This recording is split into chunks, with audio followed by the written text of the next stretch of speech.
So today I want to talk about how to optimize your overall operation, especially in a distribution and warehousing setup.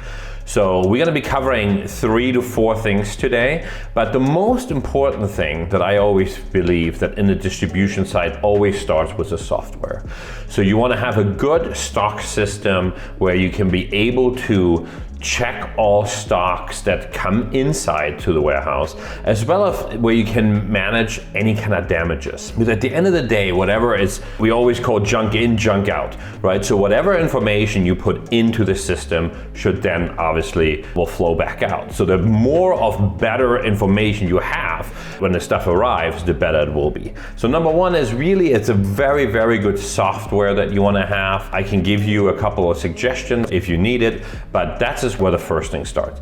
The second thing is a proper scheduling system, when people can drop off product at your warehouse and when people can release goods. And if you have a proper schedule set up, the most important thing around this is really that the operation gets so much more streamlined, because many times things don't go according to plan and you have very many challenges when everything is not driven by a proper schedule, which that can tie then to a proper setup in the software. The third thing is really the training of the employees. So you really want to make sure that you have enough staff on the ground that can actually handle the product on the inside and proper account for it, number one. And number two, that they're properly trained, that they can elevate things to managers in case there's anything going wrong.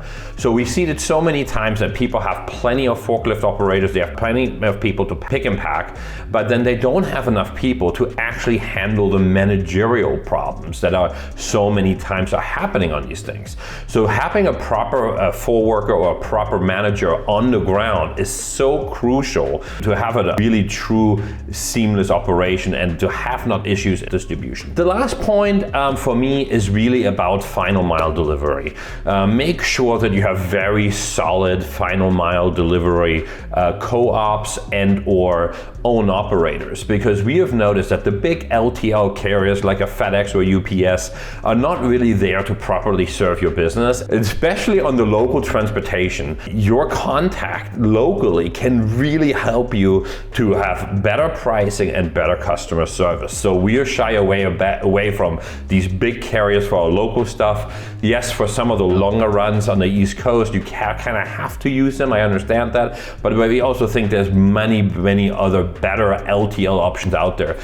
Drop a note below if you're interested in either our software or if you're interested to hear more about LTL carriers and the ones that we use. Thank you so much, guys. See you next time.